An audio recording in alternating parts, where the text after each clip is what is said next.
Hello students, आज जो हमारा चैप्टर विद्युत चुम्बकीय प्रेरण है उसकी थ्योरी का काम कंप्लीट हो गया है। अब हम उससे रिलेटेड कुछ न्यूमेरिकल्स करेंगे।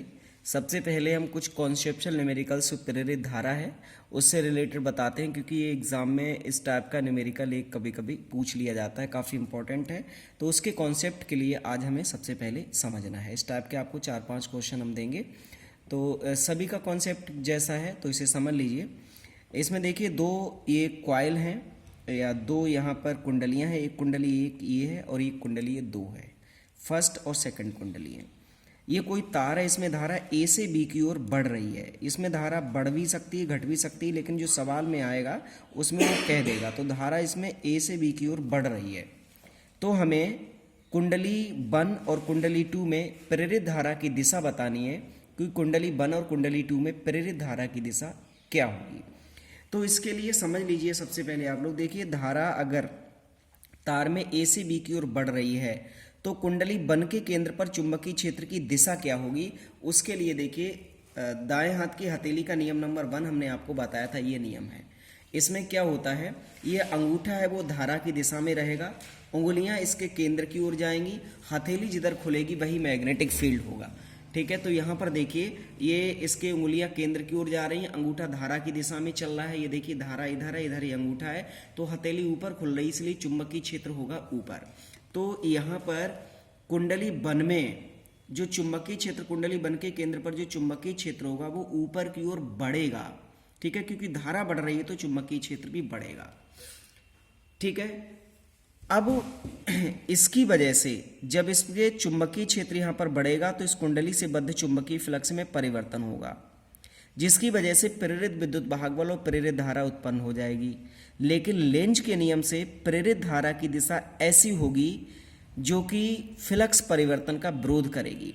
जब चुंबकीय क्षेत्र ऊपर बढ़ेगा तो इसमें फ्लक्स भी ऊपर के लिए बढ़ेगा। अब धारा की दिशा फ्लक्स परिवर्तन के अपोज में होगी, विपरीत होगी। अब यहाँ देखिए, जब इसमें इस धारा की वजह से चुंबकीय क्षेत्र ऊपर जा रहा है तो प्रेरित धारा की वजह से चुंबकीय क्षेत्र जाएगा नीचे। ये ध्यान रखना है, जिस धारा की वजह से चुंबकीय क्षेत्र बढ़ रहा है ऊपर और प्रेरित धारा की वजह से चुंबकीय क्षेत्र बढ़ेगा नीचे। और जब चुंबकीय क्षेत्र नीचे बढ़ेगा तो हथेली वाले नियम से देख लीजिए, केंद्र की ओर तो हम क्या काम करेंगे, ये उंगलियां ले जाएंगे। ठीक है, नीचे हथेली आपकी नीचे रहेगी, नीचे, क्योंकि चुंबकीय प्रेरित धारा की वजह से चुंबकीय क्षेत्र नीचे बढ़ेगा।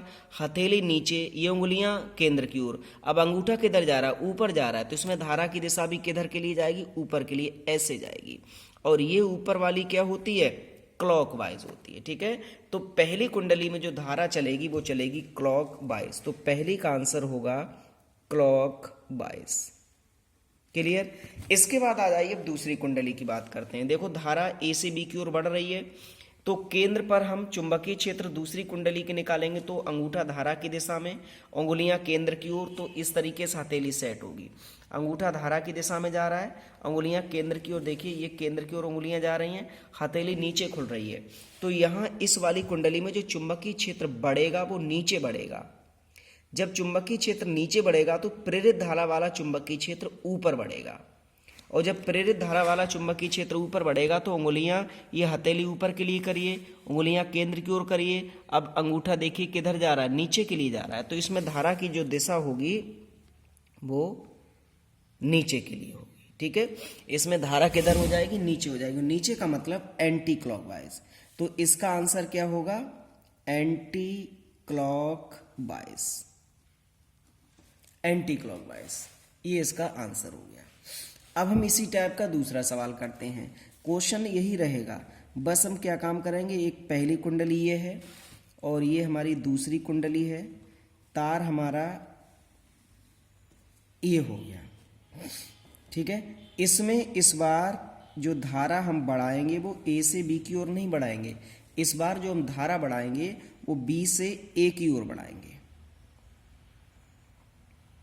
बी टू ए धारा बढ़ रही है, बी से ए की ओर धारा बढ़ रही है। तो अब हमें कुंडली 1 और कुंडली 2 में प्रेरित धारा की दिशा बतानी है किधर होगी। तो अब देखिए धारा इधर बढ़ रही है बी से ए की ओर।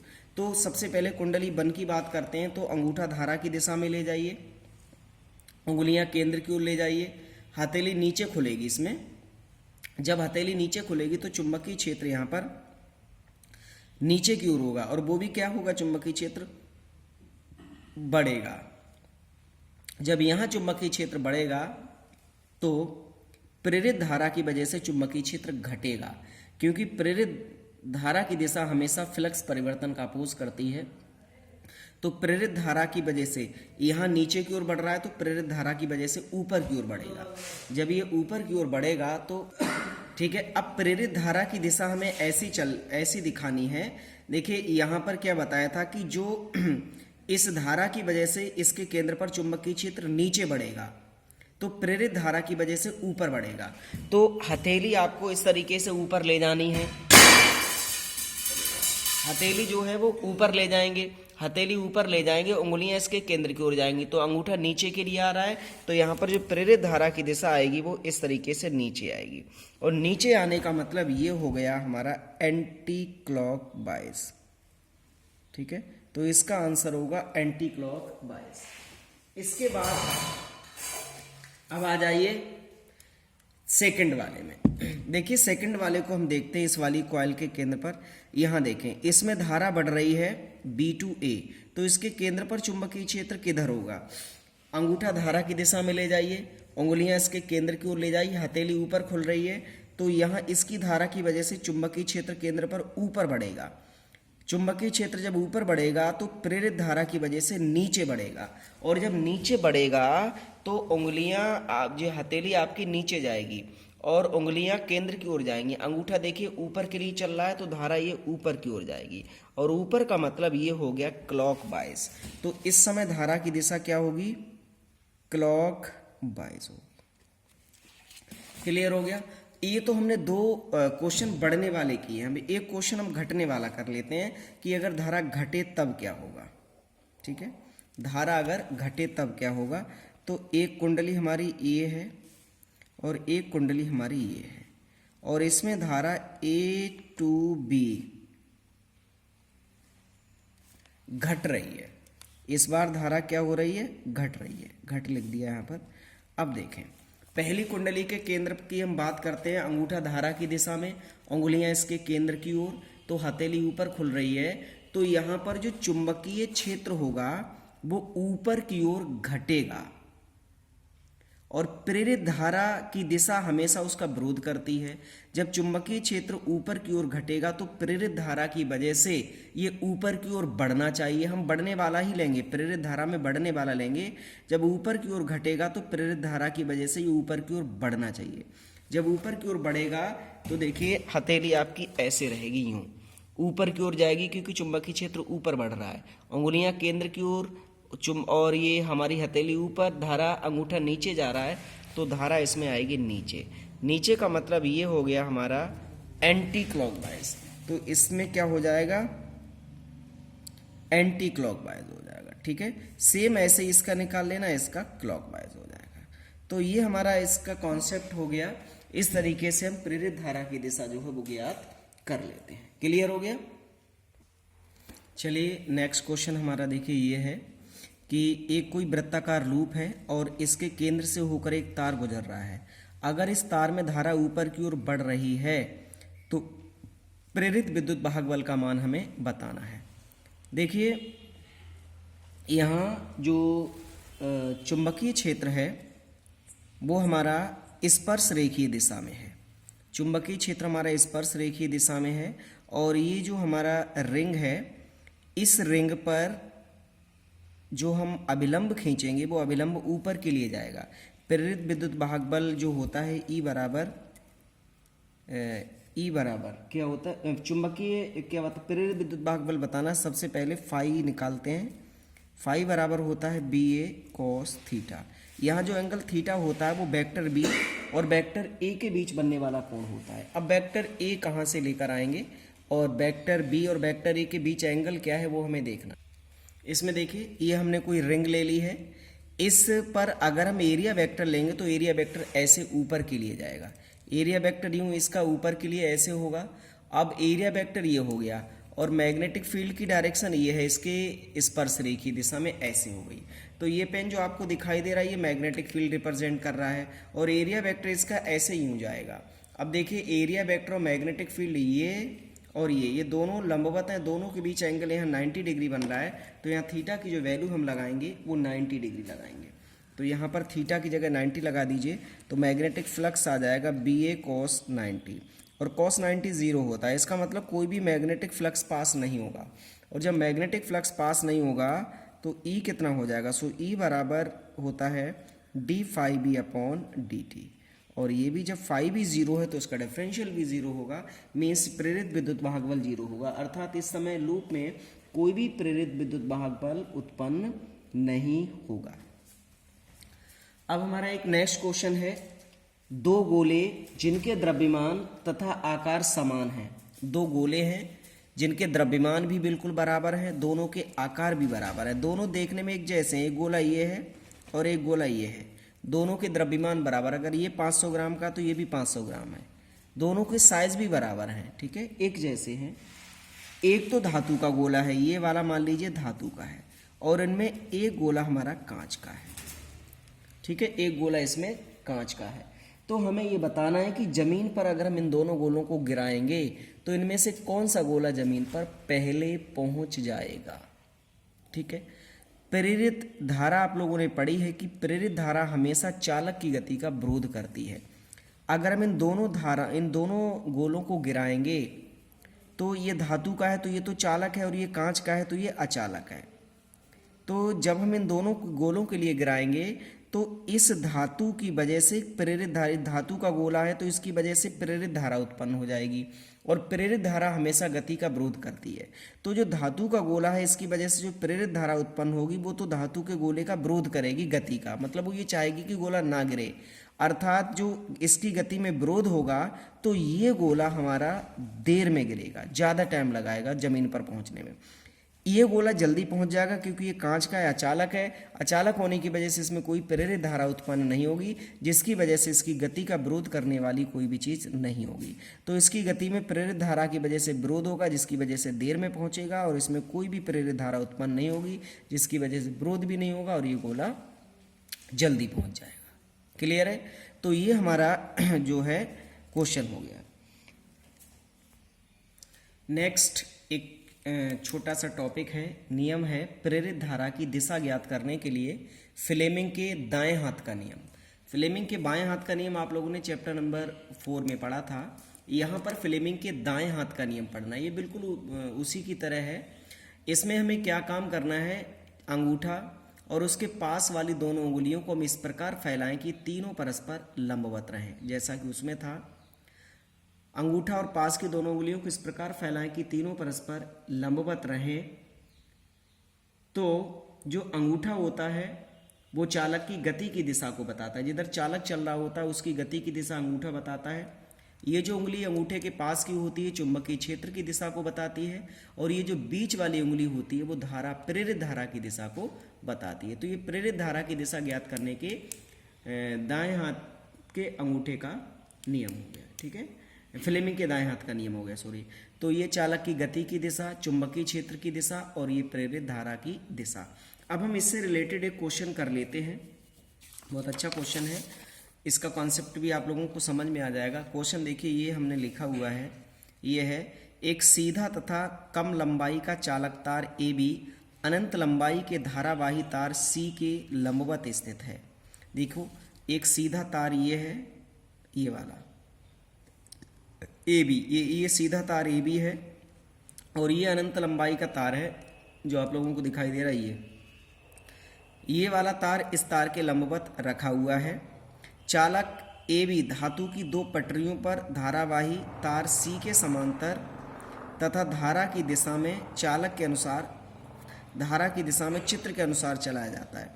ये जो हमारा तार AB है, इस तार के लिए ऊपर के लिए ऐसे उठा दिया जाता है। जैसे ये तार मान लीजिए अगर ऐसे रखा हुआ है ये, तो इसके लिए इस तरीके से चला दिया जाता है, ऐसे ऊपर के लिए जिधर धारा चल रही है उधर ही इस तरीके से ऐसे ऊपर के लिए चला दिया जाता है। बी वेग हमने ऊपर दिखाया है, ये चला दिया जाता है। तार AB में प्रेरित धारा की दिशा बतानी है। AB में प्रेरित धारा की दिशा क्या होगी?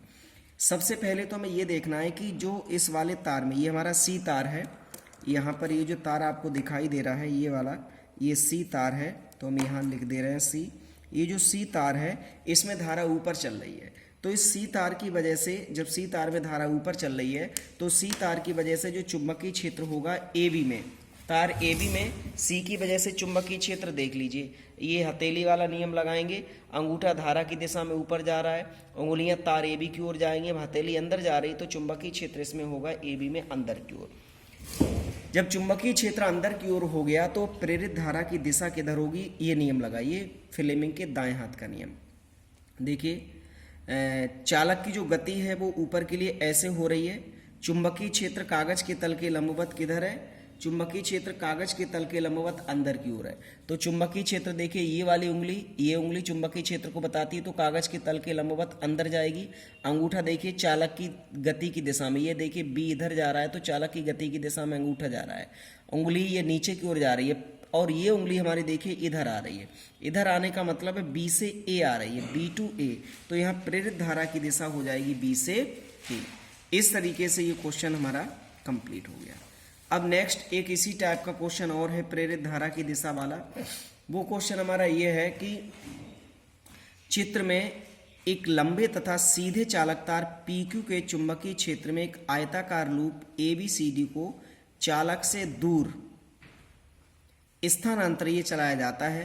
लूप में प्रेरित धारा की दिशा ज्ञात कीजिए। ये देखिए, ये कोई एक चालक तार है, इस चालक तार का नाम PQ है, ये इसका P बिंदु, ये इसका Q बिंदु है, और ये ABCD कोई फ्रेम है। इस फ्रेम को ऐसे इधर के लिए चला दिया जाता है, यूँ ऐसे जा रहा है ये फ्रेम। तो प्रेरित धारा की दिशा बतानी, तो सबसे पहले इस धारा की वजह से इस लूप पर अगर हम चुंबकीय क्षेत्र देखेंगे तो ये नियम लगाएंगे, अंगूठा धारा की दिशा में जा रहा है, उंगलियां फ्रेम की ओर जा रही है, तो चुंबकीय क्षेत्र अंदर हो जाएगा। चुंबकीय क्षेत्र अंदर हो गया। अब ये नियम लगा दीजिए, तो चुंबकीय क्षेत्र तो अंदर ये हो गया। अंगूठा चालक की गति की दिशा बता रहा है, तो देखिए अंगूठा तो हमारा B जिधर चालक की गति है उधर जाएगा, और ये उंगली अंदर की, ये वाली उंगली जो है नीचे जाएगी क्योंकि चुंबकीय क्षेत्र अंदर है। अब ये उंगली जिधर जाती वही प्रेरित धारा होती, तो ये देखिए ये वाली उंगली A से B की ओर जा रही है, तो प्रेरित धारा की दिशा A से B की ओर। A से B का मतलब है क्लॉकवाइज, क्योंकि धारा ऐसे घूमेगी ये, ठीक है, क्या हो जाएगी? क्लॉकवाइज। तो यहाँ पर जो धारा की दिशा होगी वो क्लॉकवाइज होगी, तो इसका आंसर हो जाएगा क्लॉकवाइज। इस टाइप से ये क्वेश्चन है, कॉन्सेप्चुअल क्वेश्चन है, इसके लिए आप लोग अच्छे से कर लेना। नेक्स्ट हमारा एक क्वेश्चन है कि साइकिल की चाल बढ़ाने पर उसमें लगे लैंप का प्रकाश बढ़ता जाता है क्यों? साइकिल में अगर मान लीजिए कोई हम एक लैंप लगा दें और उसके बाद साइकिल की चाल को धीरे धीरे बढ़ाएं, पेडल तेजी से मारें, तो जो साइकिल में एक लैंप लगा हुआ है वो उसका प्रकाश धीरे धीरे बढ़ता जाता है, ऐसा क्यों होता है? देखिए, ये जो हमारा लैंप होता है, लैंप क्या काम करता है? डायनामो से उत्पन्न जो प्रेरित धारा होती है उसकी वजह से जलता है, उसकी वजह से वो प्रकाश देता है। जब हम साइकिल की चाल बढ़ाएंगे तो डायनामो में जो चुंबकीय फ्लक्स है उसमें परिवर्तन ज़्यादा होगा, परिवर्तन की दर क्या होगी? बढ़ जाएगी। और जब दर बढ़ेगी तो आपको पता है E बराबर dB/d∅b/dt होती है। जब फ्लक्स परिवर्तन की दर बढ़ेगी तो प्रेरित विद्युत वाहक बल भी बढ़ेगा, और जब प्रेरित विद्युत वाहक बल बढ़ेगा तो लैंप जो है वो ज़्यादा प्रकाशित होगा, मतलब ज़्यादा रोशनी देगा, ठीक है। तो ये हमारे कुछ इससे कॉन्सेप्चुअल क्वेश्चंस थे, ये काफ़ी इंपॉर्टेंट क्वेश्चंस हैं। अब हम इस चैप्टर के न्यूमेरिकल्स करते हैं। न्यूमेरिकल्स तो इसके बहुत सरल हैं, बेहद इंपॉर्टेंट और सरल न्यूमेरिकल्स। चलिए, हमारा जो पहला न्यूमेरिकल है, पहले आप लोगों को एक बार हम न्यूमेरिकल पढ़कर सुना देते हैं। क्वेश्चन हमारा ये है कि एक आयताकार लूप जिसकी माप 0.04 और 0.05 मीटर है, 0.8 वेबर पर मीटर स्क्वायर के एक समान ऊर्ध्वाधर चुंबकीय क्षेत्र में स्थित है। लूप से गुजरने वाला चुंबकीय फ्लक्स बताइए। नंबर 1 जब लूप का तल क्षैतिज है, नंबर 2 जब लूप का तल ऊर्ध्वाधर है। तो सबसे पहले तो इसमें देखिए हमें क्या क्या दे रखा है। एक तो माप है, माप का मतलब क्षेत्रफल A 0.04 मीटर इंटू 0.05 मीटर। जब इन दोनों की गुणा करेंगे तो 5 चौक 20 हो जाएंगे, 20 गुणा 10⁻⁻⁴। -4 इसलिए आएगा क्योंकि यहाँ पर 0.2 के बाद यहाँ, 2 के बाद यहाँ, तो -4 या 2 × 10⁻³ मीटर स्क्वायर। ये लूप का एरिया दे रखा है, ठीक है। और एक समान ऊर्ध्वाधर चुंबकीय क्षेत्र में स्थित है। लूप से गुजरने वाला चुंबकीय फ्लक्स बताना है, फाई भी हमें यहाँ पर निकालना है, जबकि लूप का तल क्षैतिज है। यहाँ आप लोग ध्यान देंगे, चुंबकीय क्षेत्र उसने ऐसे कह दिया ऊर्ध्वाधर ऊपर की ओर है, और ये मान लीजिए ये है आपका लूप, ये लूप है, तो अगर लूप का तल क्षैतिज होगा, ये क्षैतिज है, अगर ऐसे कर देंगे तो ये ऊर्ध्वाधर हो जाएगा। ये लूप का तल है और ये चुंबकीय क्षेत्र ऊपर के लिए है। अब देखिए लूप का जो तल है वो ये है और ये चुंबकीय क्षेत्र है। अब जो एंगल होता है वो ये चुंबकीय क्षेत्र बी और तल पर जो अभिलंब खींचते हैं उनके बीच एंगल ए थीटा होता है। तल पर जो अभिलंब खींचेंगे वो ऐसे ऊपर के लिए आएगा। अब देखिए ये वाला तो वेक्टर बी है और ये वाला वेक्टर ए है, तो वेक्टर बी और वेक्टर ए के बीच एंगल कितना हो गया? 0। दोनों समांतर हो गए, तो इसलिए यहाँ पर जो फाई निकल जो थीटा निकल के आएगा वो थीटा हो जाएगा 0। तो फर्स्ट कंडीशन में यहाँ पर थीटा की जो वैल्यू है वो 0 हो जाएगी। तो फाई बी बराबर होता है BA cos थीटा, और B की वैल्यू लगा दीजिए। मैग्नेटिक फील्ड हमें दे रखा है 0.8, यहाँ लिख दे रहे हैं, ठीक है। वैल्यू लगा दीजिए 0.8 लगा दिया, ए की वैल्यू 2 × 10⁻³ और cos 0 कर दिया, तो 1.6 × 10⁻³ वेबर आ जाएगा, ठीक है। ये वेबर इसका मात्रक होता है। तो ये हमारा फर्स्ट कंडीशन में क्वेश्चन हो गया। सेकंड कंडीशन में कह रहा है कि जो तल है वो चुंबकीय क्षेत्र के लंबवत है। इस बार देखिए चुंबकीय क्षेत्र तो हमारा ये है ही, ये, और तल इस बार लंबवत हो जाएगा। तल बिल्कुल ऐसे सीधा खड़ा हो जाएगा। अगर तल सीधा खड़ा होगा तो अब हम तल पर अगर अभिलंब खींचेंगे तो अभिलंब ये इधर के लिए आएगा या ऐसे जाएगा। अब देखिए अभिलंब ये जा रहा है, चुंबकीय क्षेत्र ये है, इन दोनों के बीच एंगल 90 हो गया। तो इस बार जो फाई की वैल्यू हो जाएगी वो हमारी थीटा की जो वैल्यू होगी वो 90 डिग्री होगी। तो सेकंड नंबर में फाई बी बराबर BA cos 90, और cos 90 की वैल्यू होती है 0। इसीलिए यहाँ पर जो चुंबकीय क्षेत्र हमारा निकल के आएगा वो चुंबकीय क्षेत्र कितना, वो जो चुंबकीय फ्लक्स आएगा वो हो जाएगा 0, ठीक।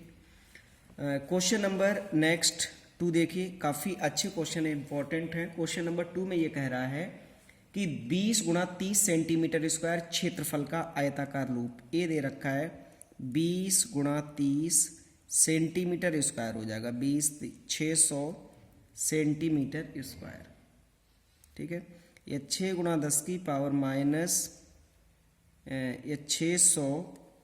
600 दोबारा कर दे रहे हैं, 600 × 10⁻⁴ मीटर स्क्वायर हो जाएगा, या 6 × 10⁻² मीटर स्क्वायर, ठीक है। ये हो गया जिसकी तीव्रता, चुंबकीय क्षेत्र की तीव्रता भी उसने दे दी है। बी जो हमें दिया है, बी बराबर वो है 0.3 वेबर है, वेबर पर मीटर स्क्वायर, वेबर पर मीटर स्क्वायर। ये चुंबकीय क्षेत्र में दे दिया है।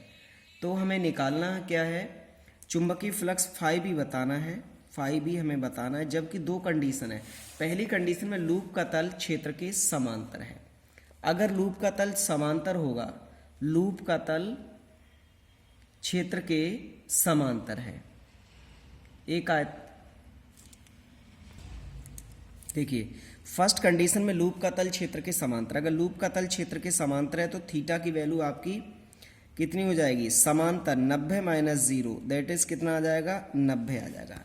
लूप का तल क्षेत्र के समांतर, ये हमने इधर ले लिया क्षेत्र और ये ले लिया लूप का तल, ये लूप का तल है। तो देखिए लूप का तल जो है वो क्षेत्र के समांतर है, लेकिन एंगल हम हमेशा तल के अभिलंब से देखते हैं। तो तल का अभिलंब ये सीधा रहेगा, तो इन दोनों के बीच एंगल 90 आ रहा है। तो इसीलिए यहाँ पर फाई की वैल्यू कितनी आ जाएगी, थीटा की जो वैल्यू है वो आपकी 90 हो जाएगी।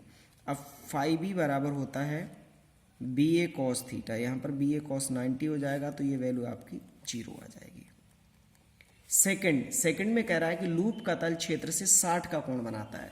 अगर तल 60 का कोण बनाएगा तो अभिलंब जो है वो 90 में से घटा दो, क्योंकि अभिलंब हमेशा 90 डिग्री पर होता है।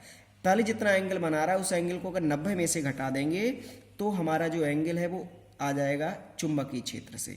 तो 90 माइनस 60 कितना आ जाएगा, 1/, ये आ जाएगा 30 डिग्री।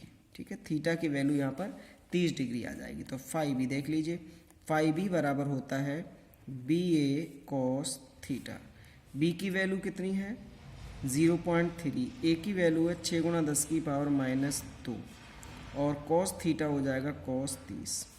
ठीक है, तो ये 6 × 18 1.8 × 10⁻², और cos 30 की वैल्यू √3/2, 2 का भाग लगाइए, 0. कितना आ जाएगा 9, 0.9 √3 × 10⁻², बेवर। ठीक है, ये बेवर इसका W, ये हमने बेवर इसका यूनिट लगा दिया। तो ये हमारा क्वेश्चन नंबर 2 हो गया। अब क्वेश्चन नंबर इसमें जो 3 है ये आप लोग करेंगे। इसमें जो क्वेश्चन हो सकते हैं उन क्वेश्चन को कर लेना, बाकी जो क्वेश्चन नहीं आएंगे उन्हें हम बताएंगे। ठीक, तो चलिए आज के इस लेक्चर को हम यहीं पर ख़त्म करते हैं।